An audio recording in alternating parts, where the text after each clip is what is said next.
Hi hello வணக்கம். இன்னைக்கு நம்ம அண்ணல் அரசு டைரக்ஷன்ல சூர்யா சேதுபதி அறிமுகமான படம் தான் ஃபீனிக்ஸ். இந்த படத்தோட ஸ்டோரி பத்தி பாக்குறதுக்கு முன்னாடி நம்ம சேனலை சப்ஸ்கிரைப் பண்ணி வச்சுக்கோங்க. அப்பதான் நான் போடுற வீடியோ உங்களுக்கு வந்து கிடைக்கும்.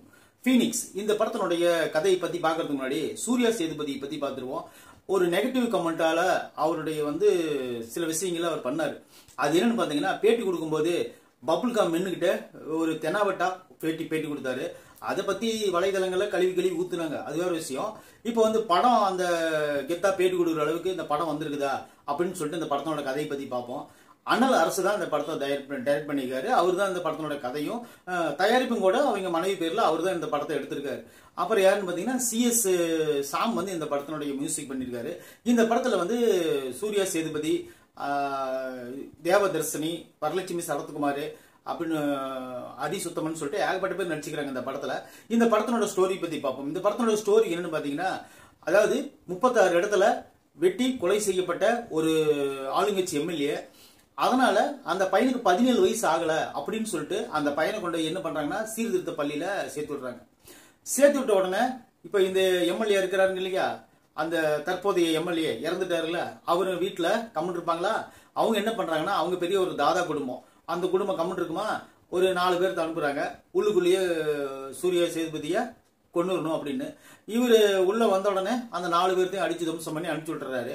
அதுக்கு அடுத்து என்ன பண்றாங்க பாத்தீங்கன்னா, இவன் சாதாரண ஆள் இல்ல, இவன் பயங்கரமான ஆளு அப்படின்னு சொல்லிட்டு இப்ப என்ன பண்றாங்க பாத்தீங்கன்னா, வெளி மாநிலத்திலிருந்து ஆளுங்களை கொண்டாந்து இறக்கிவிட்டு பண்றாங்க.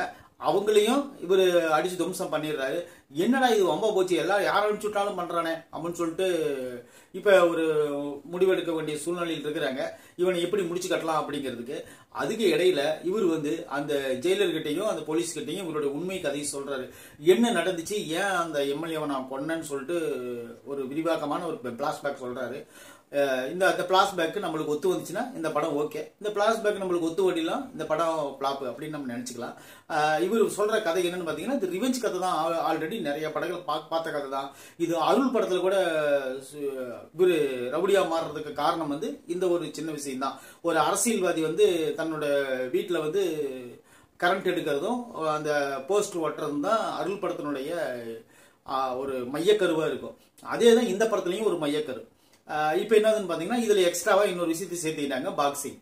இப்ப என்னதுன்னா, ஒரு எம்எல்ஏவோட பையன் பாக்ஸிங்ல சாம்பியன் ஆகணும் அப்படின்னு சொல்லிட்டு ஒரு சாதாரண குடும்பத்திலிருந்து வரக்கூடிய ஒரு பையனை அடிச்சு வீழ்த்தணும் அப்படிங்கறதெல்லாம் எந்த விதத்துல எந்த ஊர்ல இதெல்லாம் நடக்குதுன்னு எனக்கு தெரியல.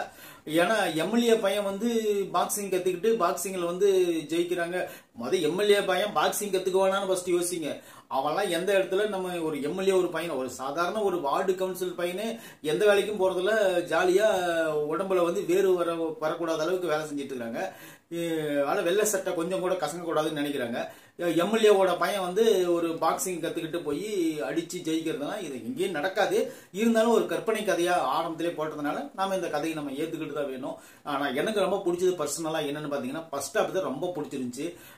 அது ஆக்ஷன் சீன்ஸ் அந்த மாதிரி சூப்பரா அதுக்கெல்லாம் பண்ணியிருந்தாரு அண்ணல் அரசு. ஏன்னா ஆல்ரெடி அவரோட ஸ்டண்ட் மாஸ்டர், அதனால ஒவ்வொரு சீனும் பார்த்து பண்ணியிருந்தாரு மனுஷன். அது போல இந்த படத்துல சூர்யா சேதுபதி ஃபர்ஸ்ட் ஹாப்ல ஃபுல்லா பேசுறதே கிடையாது, ஒரே ஒரு 2 வார்த்தை பேசுவார், அவ்வளவுதான். செகண்ட் ஹாப்ல ஒரு பிளாஷ்பேக்ல ஓரளவுக்கு நல்லா துருதுருன்னு ஒரு சின்ன பையன் மாதிரி வந்துட்டு போறாரு.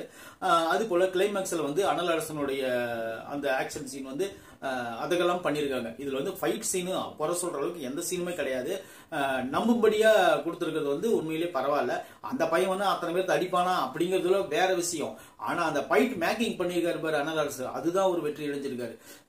அப்புறம் தேவதர்ஷினி, அவங்க தான் அவங்க அம்மாவா வராங்க. அவங்க அம்மாவா வரக்கூடிய அந்த கேரக்டர் இன்னும் கொஞ்சம் அழுத்தமா நல்லா கொடுத்துருந்துருக்கலாம். வரலட்சுமி கேரக்டர் சப்போர்ட்டிங்கா தான் பண்ணிருக்காங்க. அவங்களுக்கு அவனை போட்டே ஆகணும், அவனை முடிச்சே ஆகணும், இவ்வளவுதான் அவங்களோட டைலாக். கடைசி வரல இது ஒரு 2 டைலாக் தான் சொல்லியிருக்காங்க. ஆனா மாடுலேஷன் மாத்தி பேசியிருக்காங்க, அவ்வளவுதான். அப்புறம் யாருன்னு பாத்தீங்கன்னா சம்பத், அவருக்கும் இந்த படத்துல ஒரு 2-3 சீன் தான் கொடுத்திருக்காங்க. ஃபர்ஸ்ட் என்னன்னா ஒரு பஞ்சாயத்து தீர்க்கிறது, அப்புறம் பாத்தீங்கன்னா அந்த செல்லுக்குள்ள அந்த சண்டைக்குள்ள கிரவுண்டு அந்த செல்குள்ள இருக்கிறது, அவ்வளவுதான். மற்றபடி இந்த படத்துல வந்து அதிகமான ஸ்கோப் அவருக்கும் கிடையாது. அப்புறம் வந்து பாத்தீங்கன்னா இந்த படத்துல யாருக்குமே அதிகமான ஸ்கோப் கிடையாது. நேரடியான வில்லன் இன்னும் யாருமே கிடையாது. எல்லாருமே சப்போர்ட்டிங் வில்லன் தான்.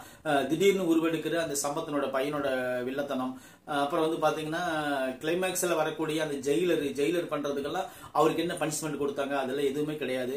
அப்புறம் வந்து பாத்தீங்கன்னா அரிசுத்தமன் இருக்காரு, அவர் போலீஸாவே போயிடுறாரு. அவருக்கும் சரியான ஒரு ஸ்கோப்பே கிடையாது. இந்த படத்துல இருக்கிற யாருக்குமே, அதாவது வந்து எந்த ஒரு கேரக்டரும் முழுமையா அவங்க கொண்டு போய் சேர்க்கல அப்படிங்கிறது தான் நம்மளுக்கு தெரியுது. மற்றபடி இவங்க முழுக்க நம்பினது என்னன்னு பாத்தீங்கன்னா ஆக்ஷன் மட்டும்தான் நம்பி எடுத்திருக்காங்க. இந்த படத்துல வந்து ஆக்ஷனுக்கு எந்த குறைபாடும் கிடையாது. அந்த அளவுக்கு சூப்பராகவே எடுத்திருக்காங்க படத்தை. படம் வந்து பார்க்க முடியுமா பார்க்க முடியாதாங்கிறது வேற. ஆனா ஆக்ஷன் சீன்ஸ், ஆக்ஷன் படம்லாம் எனக்கு ரொம்ப பிடிக்கும் அப்படின்னு நினைக்கிறேங்க. இந்த படத்தை போய் நீங்க கண்டிப்பா பார்க்கலாம். அடல்ட் கண்டென்ட் பொறுத்த அளவுக்கு எந்த ஒரு அடல்ட் கண்டென்ட் கிடையாது, எதுவுமே கிடையாது. அதாவது டூயிட் சாங்கே கிடையாது இந்த படத்துல. இன்னொரு விஷயம் என்னன்னு பாத்தீங்கன்னா, இந்த படத்துல முக்கியமான விஷயம் என்னன்னு பாத்தீங்கன்னா ரத்தம் தெரிக்கக்கூடிய காட்சிகள், தலையை தனியா வெட்டுற காட்சி, அப்புறம் வந்து பாத்தீங்கன்னா இந்த கஞ்சா, போதை, கொக்கைன், இதெல்லாம் கம்பல்சரி எல்லா படத்துலயும் வர ஆரம்பிச்சிருச்சு.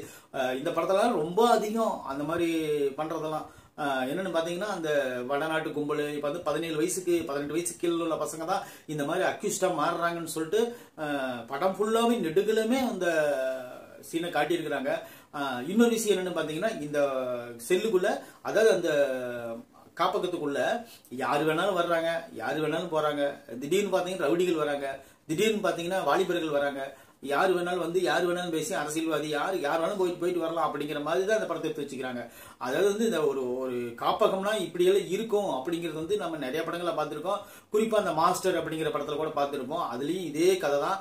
அந்த கதையை அப்படியே அப்பா நடிச்ச கதையை அப்படியே செதுக்கி வந்து பயம் பண்ணிருக்காரு. அவ்வளவுதான், வேற ஒரு விஷயம் இல்ல. இந்த படத்தை பார்க்கணும்னு நினைச்சீங்கன்னா பாருங்க. சூரிய சேதுபதி வந்து புதுமுகமா வந்திருந்தாலும் கூட அவருடைய ஃபர்ஸ்ட் ஹாப் இந்த ஆக்ஷன் எல்லாம் ரொம்ப பிடிச்சிருச்சு எனக்கு. செகண்ட் ஹாப்ல வரக்கூடிய துருதுருப்பான அந்த கேரக்டர் நல்லாவே இருந்துச்சு, வடிவமைச்சிருந்தாங்க.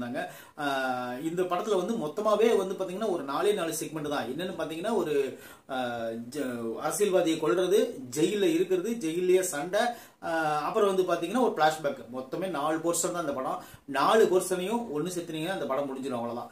இந்த படத்தினுடைய மேக்கிங் சூப்பரா இருந்துச்சு. இந்த படத்தோட சண்டை காட்சிகள் மிகவும் சூப்பரா இருந்துச்சு. அப்புறம் வந்து பாத்தீங்கன்னா இந்த படத்துல நடிச்சுக்கிற எல்லாருமே கரெக்டா நடிச்சிருந்தாலும் கூட அவங்களுக்கு உண்டான கேரக்டர் இந்த படத்துல எதுவுமே முழுமையா செயல்படுத்தப்படல. அது போல இந்த படத்தினோட கிளைமேக்ஸே இது கிடையாது, கிளைமேக்ஸே கிடையாது படத்துல. அதுதான் எனக்கு ரொம்ப டிசப்பாயிண்டா இருந்துச்சு. ஆனா யாரையுமே அவங்க கொல்றது இல்ல. கிளைமேக்ஸ்ல அவங்களே ஒரு யோகமா அந்த பையன் ஒரு டைலாக் சொல்லிட்டு போறாரு, இது இதோட நிக்காது, இனிமேலும் தொடருங்கிறாரு. இது செகண்ட் பார்ட்டுக்கு லீடா, இல்ல படத்தினுடைய கதையே இவ்வளவுதானா, இல்ல இனிமேலும் இது என்ன நடக்க போகுது அப்படின்னு சொல்லிட்டோம்னா நம்மளுக்கு பின்னாடி வர படங்களை நம்ம பார்ப்போம். ஃபீனிக்ஸ் வந்து ஒரு ஆக்ஷன் விருந்து, ஆக்ஷன் ரசிகர்களுக்காக எடுக்கப்பட்ட படம். அனல் அரசு எடுத்திருக்காருன்னா அப்புறம் சும்மாவா, அந்த மாதிரி தான் எடுப்பாரு. அவரு படம் நல்லா தான் இருக்குது, நீங்க போய் பார்க்கணும்னு நினைச்சீங்கன்னா பாருங்க. அதாவது விஜய் சேதுபதி பையன் வந்து நல்லா தான் நடிச்சிருக்காருங்கிறத விட பப்ளிக் மத்தியில அவர் வந்து நல்ல பேர் வாங்கணும், அப்பதான் அடுத்த கட்டத்துக்கு அவரால் போக முடியும். இப்ப என்னதுன்னு பாத்தீங்கன்னா அவர் வந்து ஆரம்பத்திலேயே ஒரு கெட்ட பேர் வாங்கிட்டாரு. இனிமேல் வந்து நடிக்கிற படங்கள்ல வந்து அவர் வந்து கொஞ்சம் நாவடக்கம் பண்ணி கொஞ்சம் எப்படி நம்ம ரிப்போர்ட்டர்கிட்டலாம் பேசணும், எப்படி பண்ணணும்னு சொல்லி அவங்க அப்பா கத்து கொடுத்தாருன்னா பரவாயில்ல. மற்றபடி இந்த படத்துல எல்லாமே ஓரளவுக்கு நல்லா தான் இருக்குது. பார்த்து ரசிக்கக்கூடிய கண்டிப்பா ஒரு ஆக்ஷன் படம்.